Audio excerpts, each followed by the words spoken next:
Oops.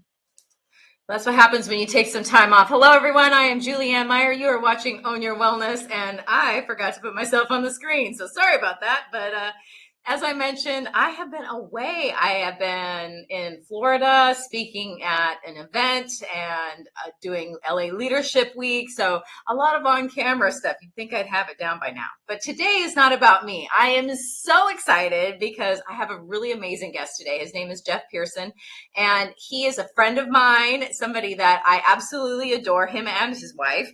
And he has a show on our network. And also, he's just an amazing human being. But I'm just going to bring him on because this show is all about him sharing his brilliance. Hey, Jeff, welcome. Thank you, Julianne. It's awesome to be here. I'm so excited. Me too. It's finally time. I mean, we've been pussyfooting around this for a minute now, and we're like, hey, a little bit. And you have such an amazing story. I would love for you to share a little bit about who you are and what you do. Thank you. Yeah, I appreciate that. So Jeff Pearson, I'm here in Colorado Springs, Colorado. I'm a Colorado native, born and raised here. And, man, I have an amazing family. My wife and I have known each other since we were 12. We met in 7th grade band class.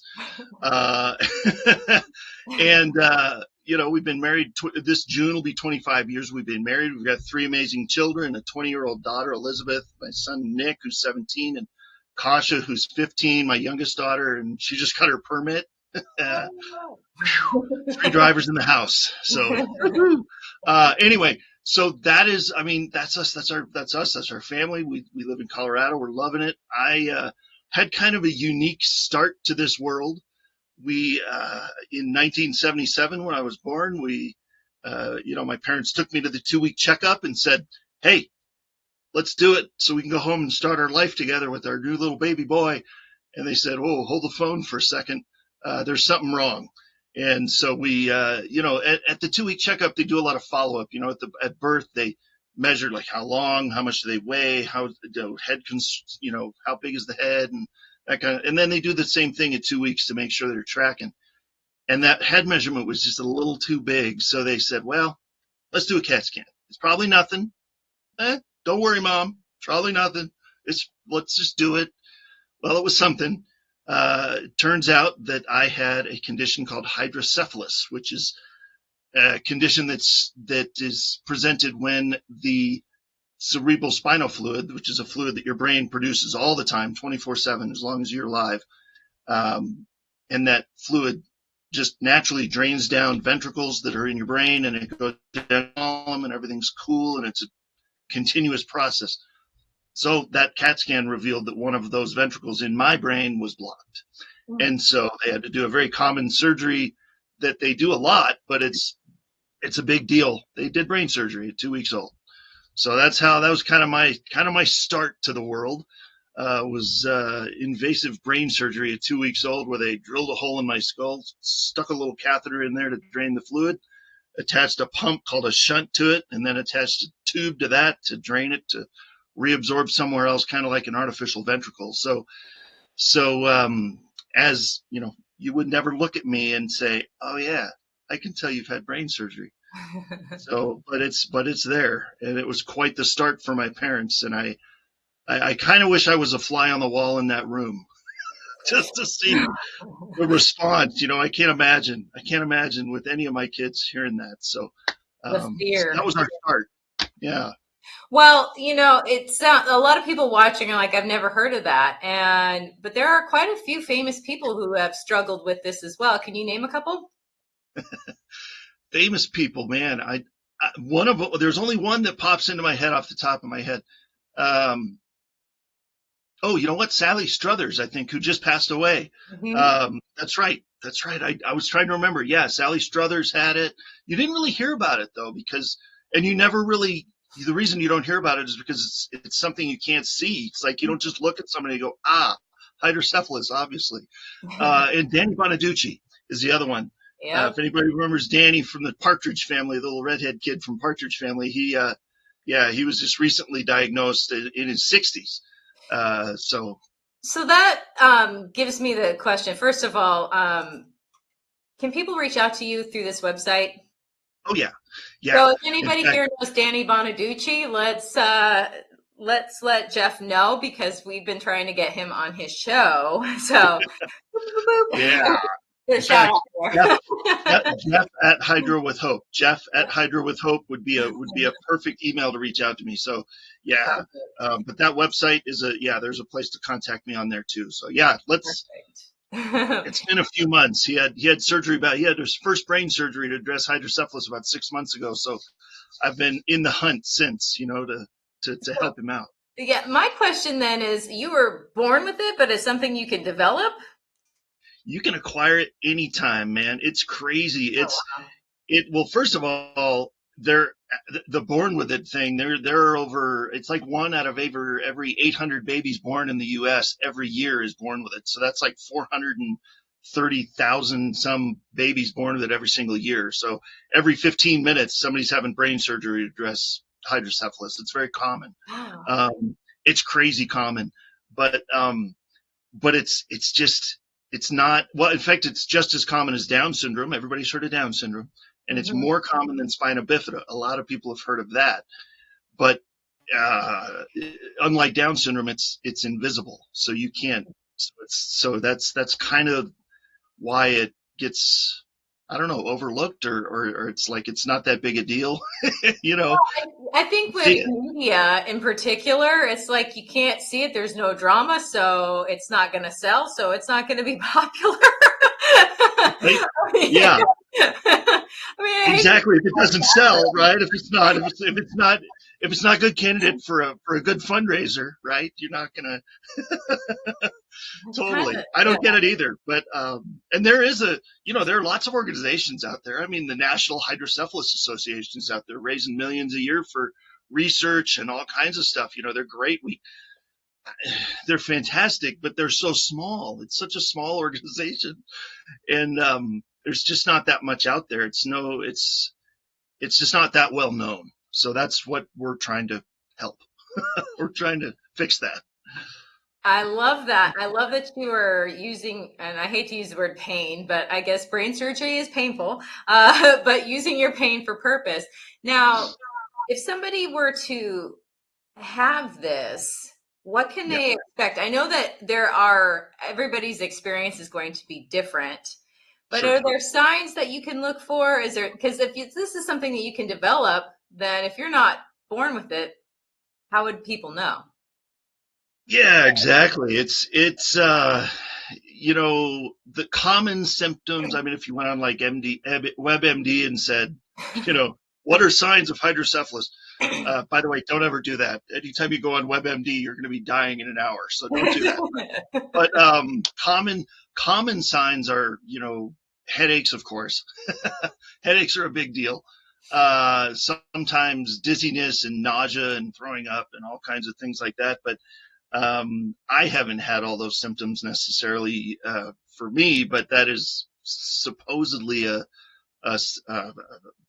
hey, watch out if this happens So for basically, it. anything that would be normal, like maybe I should go see the doctor. It's not, Yeah, although I don't know that people would know to look for that. So that's kind of fascinating. I wonder how often it gets undiagnosed it or gets wrong. diagnosed a lot, actually. In fact, one of the crazy things that I just learned in the last couple of years that it gets misdiagnosed as is Alzheimer's and dementia.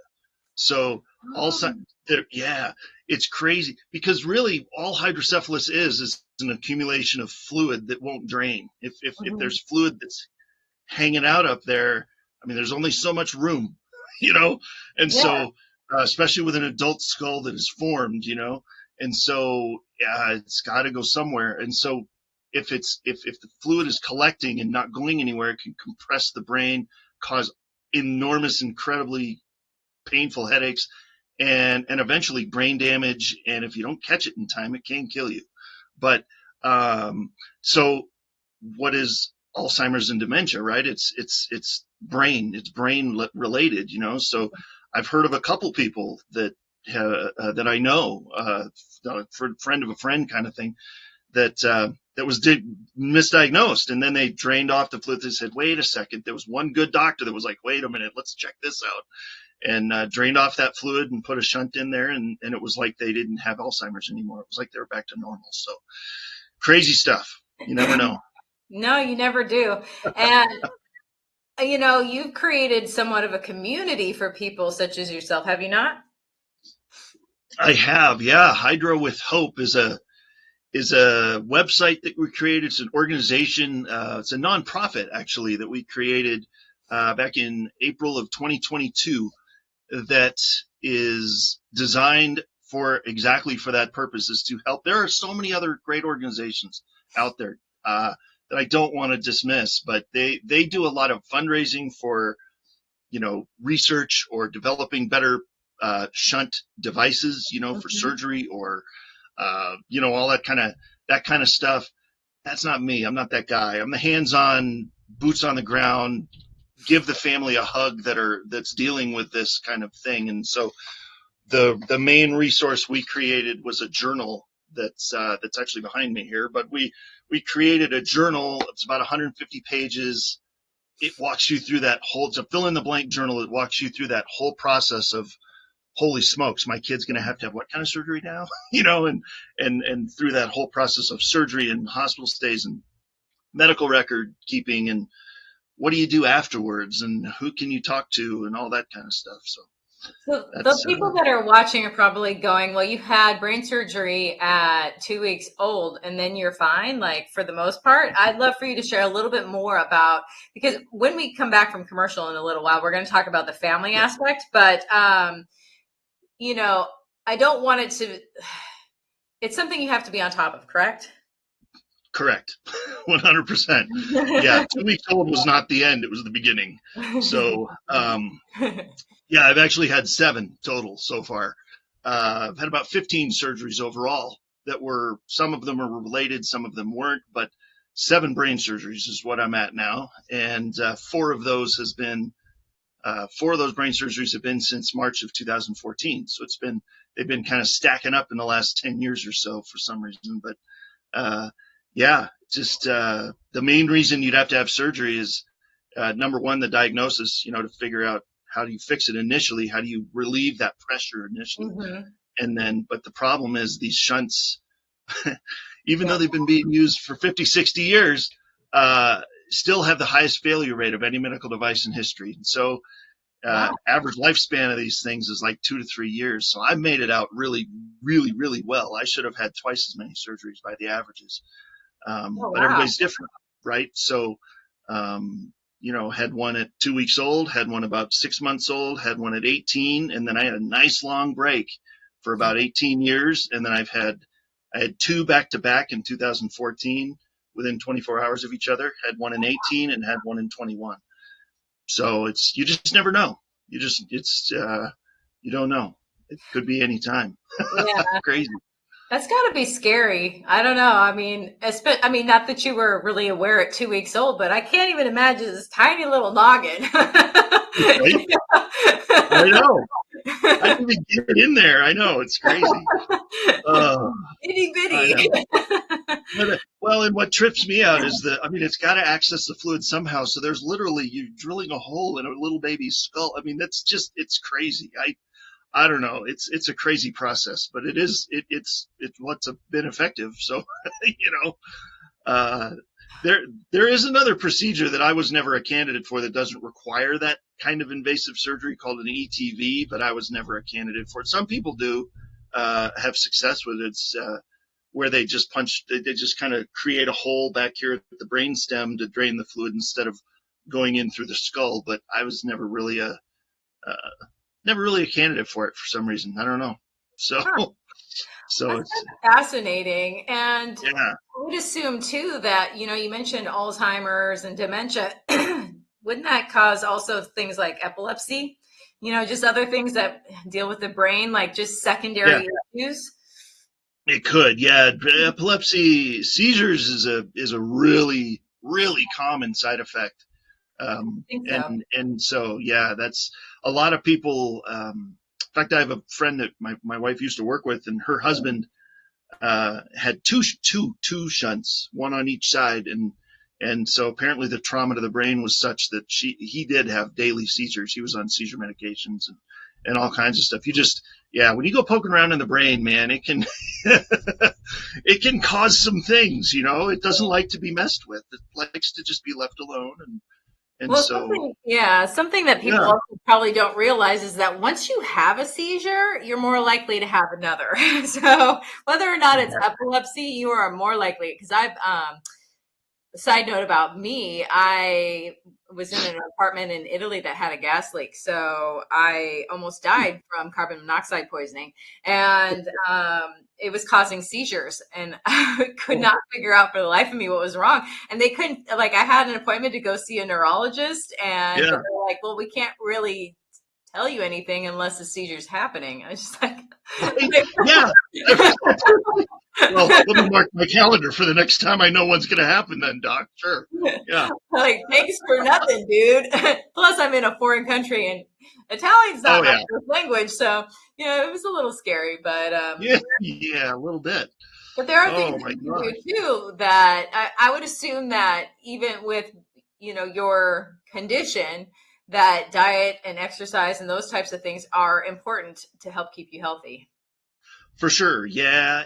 It is. The double-edged sword with that is, though, a lot of people with hydrocephalus have those co-conditions like seizures disorders, like, gosh, I don't know. There's everybody's an individual, right? So it could be anything, but a lot of those co-conditions can make it hard to exercise. And so, especially in the last 10 years, I mean, we can talk about this in a little bit, but I have had a lot of crazy side effects from these surgeries, and it's made, especially in the last 10 years, it's made it really hard to do anything like that. And so I do what I can, but balance issues are huge with people with hydrocephalus, a lot, because of the equilibrium. And like, I've had a couple eye surgeries too that got the pressure on the brain kind of threw off my eyes when I was a baby. And so I've had a couple eye surgeries. And those have really sent me into a crazy thing where I don't use both eyes together. I only actively use one eye at a time. So it's like if you do, like, remember from Wayne's World, right? Camera one, camera two, camera one, right? He's closing his eyes, right? And I can do that without closing my eyes. I can just switch between the eyes, and I can use one or I can use the other. So it's crazy. It's really crazy, right? Think about being able to do that. It's really weird. But it's just one of those things that happens when the brain gets traumatized like that. So it's, when you go poking around in the noggin like that, I can imagine that it can cause But the thing that I want to point out, and then we're going to go to commercial, is that you have, I don't know, adapted. You know what I'm saying? You've adapted even with the brain. So the body is truly amazing what it can do when we do things like poke the brain, literally poke the brain. Anyway, we do need to go to a commercial break, but when we come back, we're going to talk a little bit more about, not just with your particular condition, but what it's like to be a family member and to deal with somebody that maybe has an invisible condition. So when we come back, we're going to talk about that and also go into some details about what's been happening with you. We'll be back in just a minute.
Welcome back, everyone. If you're just joining us now, I'm Julianne Meyer. You are watching Own Your Wellness, and today's amazing guest, Jeff Pearson. Welcome back. Hello, thank you. So, before we went to commercial break, we were talking, I mentioned that we were going to talk about the family, but first I want to continue a little bit about like what your experience is. And, everybody's situation is different. And and the reason why I want you to share a little bit about some of your other things that you've had to deal with is not like the popcorn eating car accident, let's stare at, kind of a situation, but more like you just don't know by looking at somebody what they're going through. And I think that is so important. Like that is the message besides Hydro with Hope that I want to get across today is that you don't know what somebody else is dealing with. So I would love for you to share a little bit more about your experience in particular. Oh, totally. Thank you for sure. In fact, the example I use with people a lot is that person when you're sitting at it's a grocery store, right? Sitting in the parking lot and you see that person pull into the handicap spot, jump out of the car, jog into the store. They're in there about 20 minutes. They jog out with their groceries. They put them in the car and they leave. And you look at them and let's be honest, you look at them and the first reaction is somebody stole grandma's car with the handicap plate and drove it to the store so they could park close, right? Not cool. What a jerk, right? No, that's the first reaction. The proper reaction is, okay, maybe that person has an invisible condition that you can't see from the outside, and they had to nap for 2 hours to get the strength so that they could go to the store, drive on the roads, deal with that stress, go in the store, do what they had to do in there, get home, and now they're probably not going to do anything for the rest of the afternoon because they've wiped themselves out with that trip to the store. So that's what a lot of people don't think about with people with a condition like what I have or what so many other people have with conditions that you don't necessarily see from the outside. Mm-hmm. And compassion, you gotta be compassionate with this. So for instance, I've had, like I said, I've had 4 brain surgeries since 2014. Two back to back in 2014. In March of 14, I had an infection, a bacterial infection somehow was introduced into the cerebral spinal fluid, and I had a pocket of it hanging out in the abdomen down here, and we didn't want it to get up to the brain, of course, because that's spinal meningitis, and that could really be serious really quick. And so they had me in the hospital for 3 weeks. I'm not going to get into all the gory details, what they, how they contained it and stuff, but they had me in there for 3 weeks and 2 brain surgeries within 24 hours because they kind of missed the mark on the first one. And I woke up and said, nope, you missed, guys, do it again. And so they put me back under. But after those 2 surgeries, I was under for probably 8 to 10 hours between the 2. Not to mention the anesthesia effects, which are real. Yeah. But I started developing migraines, and it got to the point about a month after those surgeries that I was having migraines 24 hours a day, 7 days a week. Oh my God. And 24/7 migraines, and they lasted about a year. And so for about a year, I was basically useless. I was on the couch a lot. I did work some, but I was literally holding on for dear life, to do my work. If I had to stand somewhere for very long, I was holding on to the wall. And so that is a side effect of, we went back to the neurosurgeon and I said, what you did the surgeries. Tell me what we can do. You've got to have an idea of what we can do.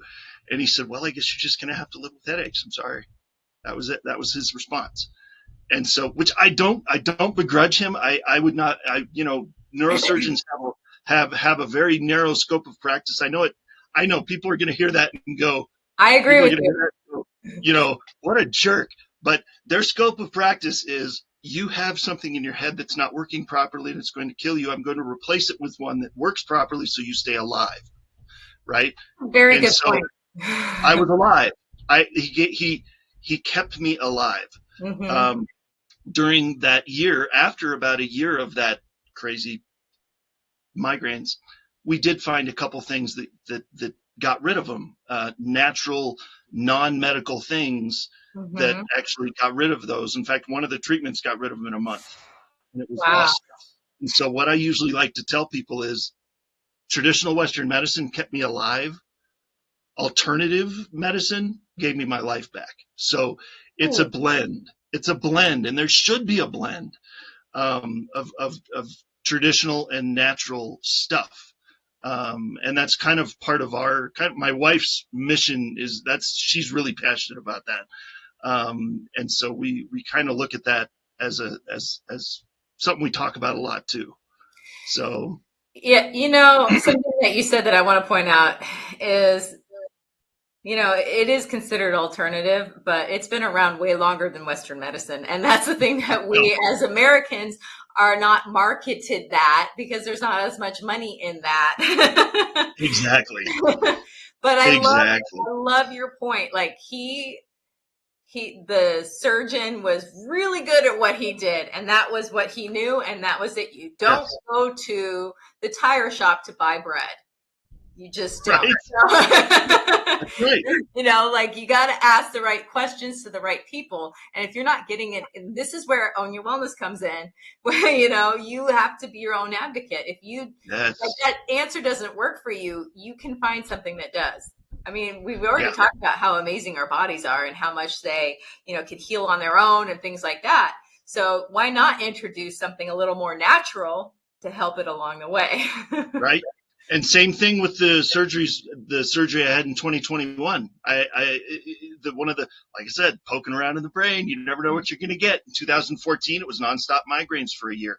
In 2021, it was, that filter in your brain where you're in a crowd and you're in it, right? You're at a big convention or something, but you're able to carry on this conversation in front of you because your brain automatically makes the rest of it white noise, right? Yeah. Or something close to that.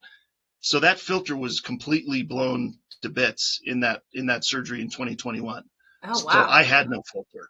I had no filter. So if I went into going to church or going to the supermarket or it was like my brain was trying to take in everything as if it was this conversation. Wow. And that doesn't work.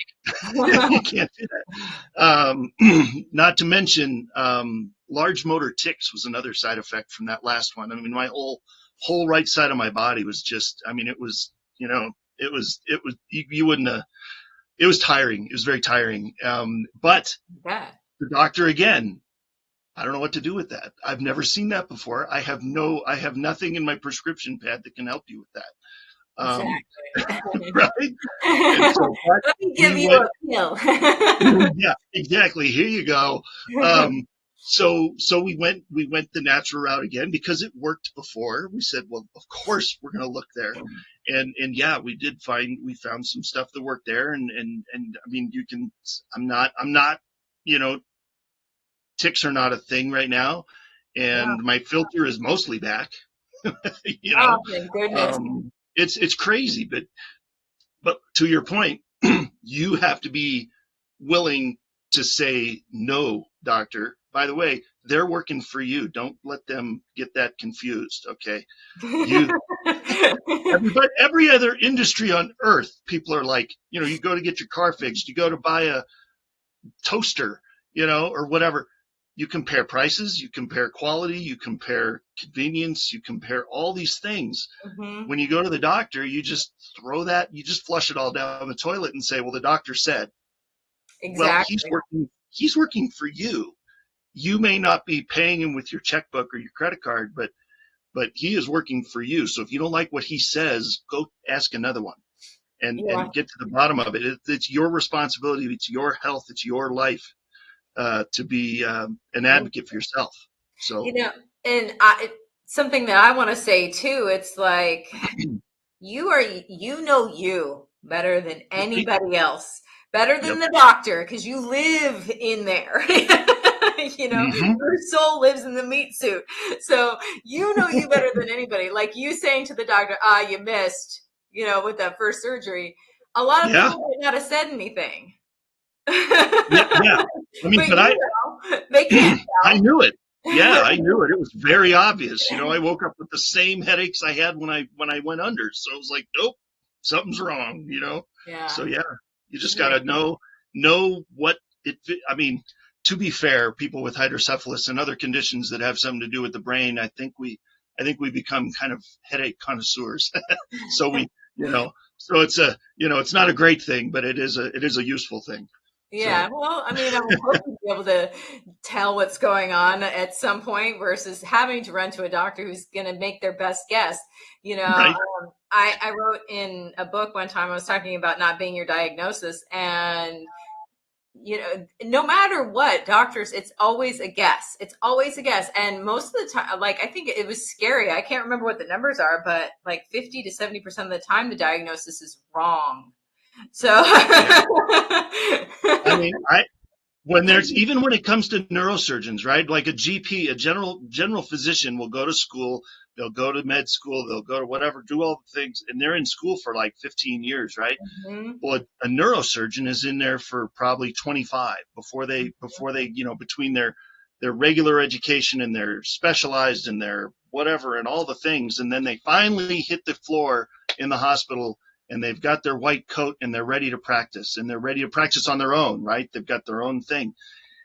That is when their education starts, honestly, Yeah. because everything they learn in med school is all about averages and things that have happened to other people in the past and things that have, it wouldn't make it into the med school books if it wasn't common, right? So all this uncommon stuff, like some of the things that were happening to me with this last surgery with these ticks and these, they've never heard of that. They're just practicing. I like to just say, don't worry about it. Don't be mad at them. They're just practicing. It's okay. Well, You it is know? called a And practice. so, yeah, yeah. Literally. So exactly. And so, Yeah. their real education, their street smarts education starts when their foot hits the ground on that first day of their, on the job, so to speak. So, That is a um, brilliant insight. I just want to point that is a brilliant insight because I think too, like back in the day when I was a server in a restaurant and I go mhm, through my training, and let's say I trained for an entire week. Well, I guarantee that first day something that didn't come up in training happened. Guaranteed because they just taught me the basics. Like there's yep, things that you can't plan for with anything. That's just life. yeah, exactly. So really it's a practice in how adaptable are you and how good are you with talking to patients Yeah, because listening. you Listening. know and listening, talking and listening. Yeah, I mean listening to yeah. Oh my gosh, in high school, I had to have one of my brain surgeries was when I was 18, but that was after 2 years of me trying to convince them that I needed this surgery Oh, wow. because I started having headaches about my sophomore year and or beginning of junior year of high school because the shunt is attached to a cord, and that cord they put a longer one in when I was about 4 years old for it to grow with me, but the tissue attached to that, and Oh. it's still in there. They couldn't get it out, and and so as I grew, the shunt started to actually pull away from my skull and started Mhm. pulling out of where it was supposed to be, and as you can imagine, that can cause some headaches. And so for 2 years, I kept telling the doc, this is what's going on, doc. I can tell you what's going on. You need to do a CAT scan. We need to do surgery. This is, you know, Yeah. and finally, after 2 years, they compared enough CAT scans to each other that they're like, oh, yeah, it is happening. I You know, told you. I don't I know live in anybody. this body, doc. Come on. Yeah. So, like I said, I don't blame them. It is what it is, but it's still, you gotta advocate for yourself. Even as a high schooler, I was like, come on, doc, you know? That's So fascinating. It's kind of crazy. It's like, who wants to sign up for brain surgery? I mean, if you're saying like, I don't know nobody, a soul that would want to do that. Maybe pay no, attention to the mm, patient. I don't know. To me, no. that's just insane. So let's talk a little bit about, well, let's talk about your relationship with your family versus, their experience because I've been a caregiver. And when you have somebody in your family that needs special assistance, it's extremely hard for the caregiver as well because all the focus is basically like, who am I? This person, like in your case, brain surgery, who am I to be upset? Like, we forget about Right. ourselves as caregivers. But I Yeah. bet I'm going to guess too that you, and maybe not all patients, but you as the person that's having this stuff done, I'm guessing that there's a little bit of like you feel almost guilty or responsible for them going through this stress. Yes and no. I mean, we kind of, I mean, first of all, I have to say my family growing up was absolutely amazing with it. I never was treated as a sick child. I was never treated with, oh, you have that thing in your head, you can't do that, or you can't, it was Yeah, always, let's see what you can do, I love and that. so it was awesome. And so my parents instilled a very cool mindset in me that, okay, let's try that. Okay, that's not a good idea. Let's try that. But it was never, you're sick, you can't do that. And same thing with my family now. They have been amazing. My in fact, my wife my wife and oldest daughter have been on two separate shows of mine to talk about their experience. And so it's really fascinating to hear, from her what she went through during that 10 years, during those really dicey surgeries. And Mm-hmm. so, but yeah, I agree with you.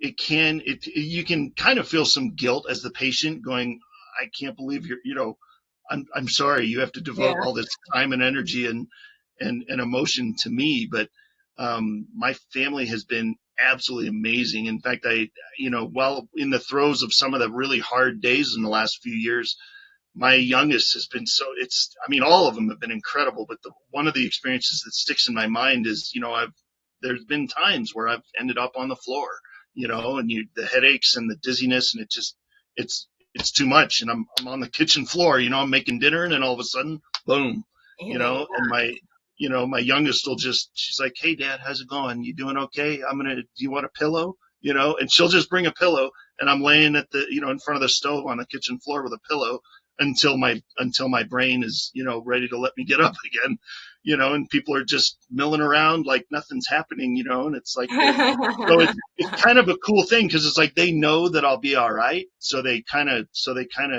I do love their that. thing, Yeah. but they're also extremely compassionate, and they're helping me where they can, you Mm-hmm. know, and because nobody's gonna totally understand what I'm feeling because they don't live in here. I do. So, but Exactly. to the extent that I can tell them and show them, they've been absolutely amazing. So, yeah, I love that. I it's love been that. great. Oh, that's beautiful. On that note, we do need to go to one more commercial break, but when we come back, we're going to just continue the conversation. But I want to ask you a question, something for you to think about, Jeff, while we're in the commercial break, and you'll answer when we come back, is what is one of the biggest blessings you've received from this diagnosis and that experience? So we'll talk about Love that it. when we come back.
Welcome back, everyone. If you're just joining us now, I am Julianne Meyer. You're watching On Your Wellness, and let's bring back Mr. Jeff Pearson. Welcome back.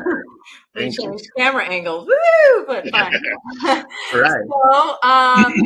So, before the commercial break, I asked you a question, and the question was, what is a blessing that you've received because of this? Something that maybe you're grateful for. Oh man. There's been a lot, actually. It's been crazy. And it's always fascinating to me that this type of experience you can look at it and say, oh, well, there's a blessing out of it. Because who wants brain surgery, right? That's it sounds like, well, that sounds awful. But I tell you what, just in particular, the last 10 years, because really from birth to 36, I really didn't, there was no bumps in the road. It was really smooth sailing, Mm-hmm. Thank God, it was just not a lot to deal with. And then in the last 10 years is where we kind of started hitting a few bumps in the road, but those bumps in the road helped me slow down enough that I could see some things that were right in front of me, and I was like, oh, maybe we should do this, maybe we should do that. If those hadn't happened, like in 2018, one of the things we came up with Hydro with Hope, sitting in the neurosurgeon's office waiting for him to come in for a follow-up, because I heard a family in the next room that sounded like they were having a really rough time. And I was like, that flashed me back to I wonder what my parents must have felt like it too, and I was like, man, we got to do something about that. And I never would have thought of that if we hadn't had those surgeries. So Hydro with Hope wouldn't be here if I hadn't had those surgeries. And so that's a blessing, because I know that there's been people that have been helped from this organization, from this journal. And it's just, I've met so many amazing people through that I can't imagine not knowing now. So that's a huge blessing that came out of it. And honestly, our TV show has been a huge blessing. And that's another one that's come out that I never would have been part of Achieve.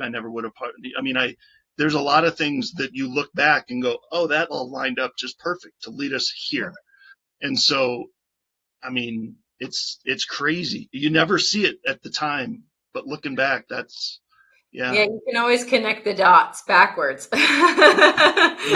Yeah. Steve Jobs did something to that effect. But tell us a little bit about your show. So the show's called Invisible Condition, and it's on the Achieve TV channel, just like yours. And thank you, Julianne. And launched April 4th of last year. We've been on the air just over a year.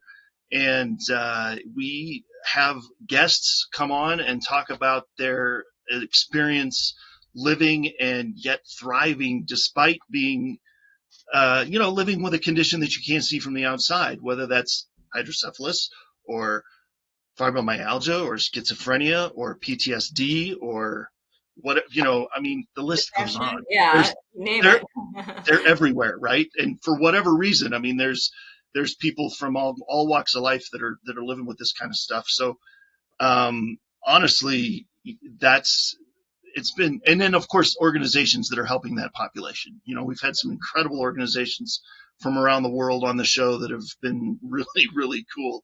And kind of a side benefit is now I've got this virtual Rolodex of all these amazing people and all these amazing companies that if people need help, I can help them. I can refer them to a place, or I can, so it's been really cool. So you created a community, which is pretty amazing.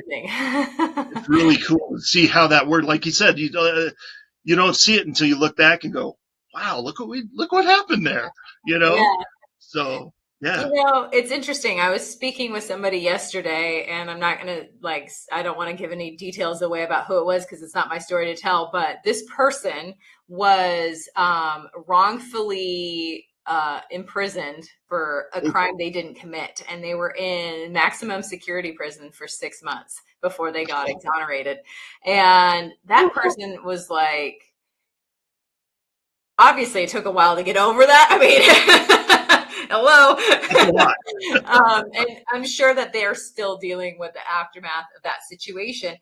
But the thing that was fascinating was they were talking about how, they were able to use that experience, and that, and this person believes in the law of attraction. I'm not saying that I mean, it's a universal law, so it is what it is. So they Yeah. said they brought it into their own life, which I thought was fascinating because who would choose that?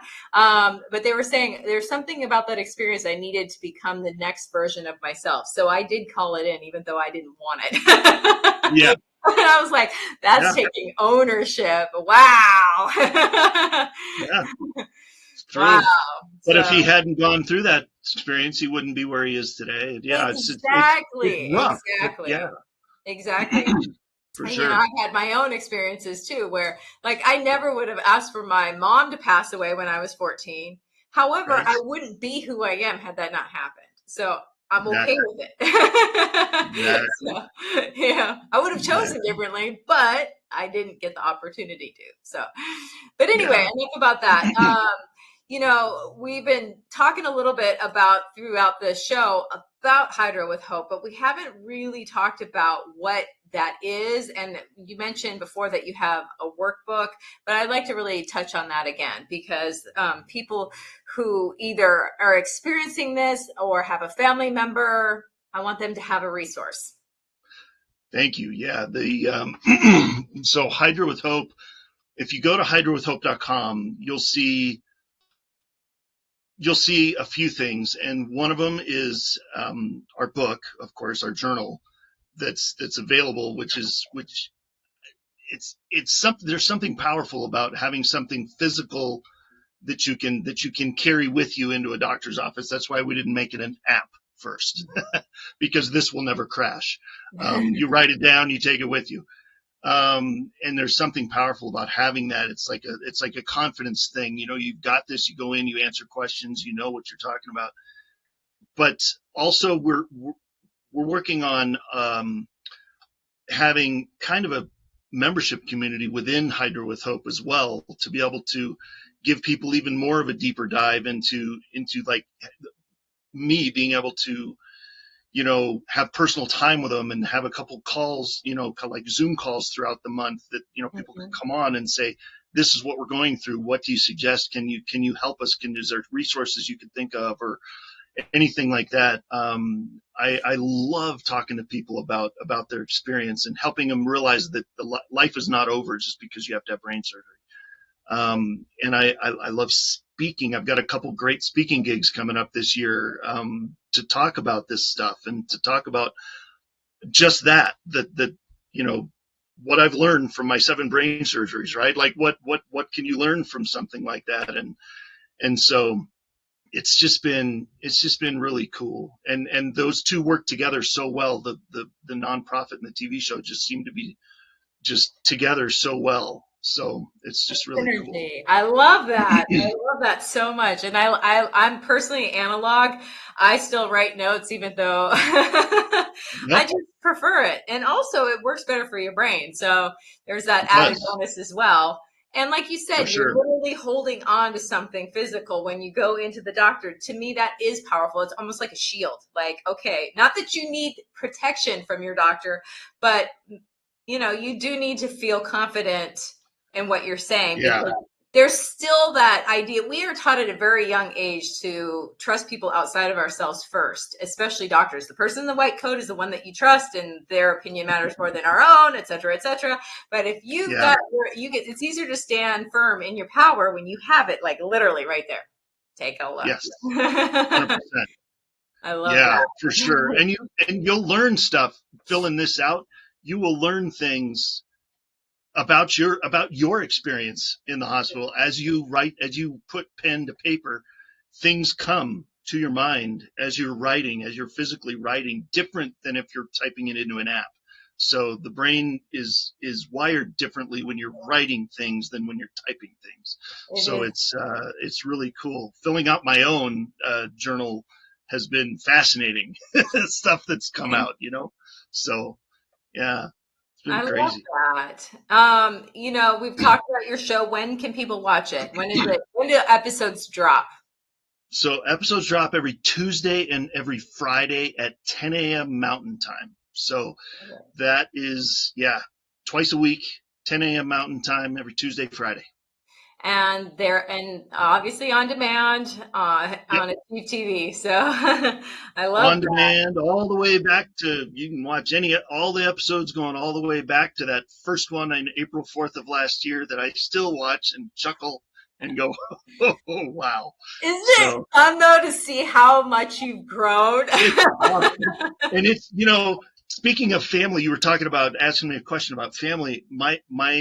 So what the first episode was my wife interviewing me and saying, Mhm. hey, here's your host, and this is what he's gone through, and this is why we're doing this show, and this is why it's called what it is. And so that was really cool. But then later in that first season, we're about halfway through our third season right now. But in the first season, my wife and my oldest daughter, Elizabeth, came on to talk about Elizabeth's experience, because as the oldest child, she remembers a lot of that dad being carted off in the ambulance and all the dicey stuff that was going on, and watching my wife go through all that. And so it was a fascinating episode from that perspective. So it was really cool. I'm really glad that that they're willing to share their experiences as well, and also Yeah, that you are, because there's always going to be something that people, even if they don't have that exact condition, there's universal experience of certain things. The people, for they know sure. that they're not alone. So that's what I love about that. We Yeah. have about a minute left. So is there any final thoughts that you'd love to share with the audience? One last thing that I want to share is out of the journal. It's a real quick thing, and it's out of the about Jeff. There's a section on here that, like, hey, who is this guy and why is he writing a book? So there's a little section in there, but it says, having lived with hydrocephalus for over 45 years, I can say three things with 100% certainty. God is faithful all the time. God is in control, and that's a good thing. And number three, life does not have to be perfect to be amazing. So Ooh, I just got the God bumps, the chills with that one. it's Besides, true. perfect is boring.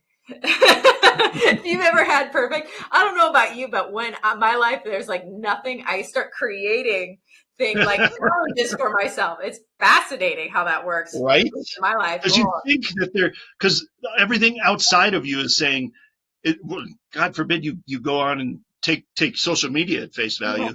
Everything looks so perfect, but it's never going to be, but it doesn't have to be. exactly, So exactly. Well, on that note, Jeff, I just want to say thank you so much for being on the show. I really appreciate you, and thanks for being here. And everybody, go check out his show, Invisible Conditions. That's it for today. thank you, Julianne. Thank you. Bye for now, everyone. See you next week.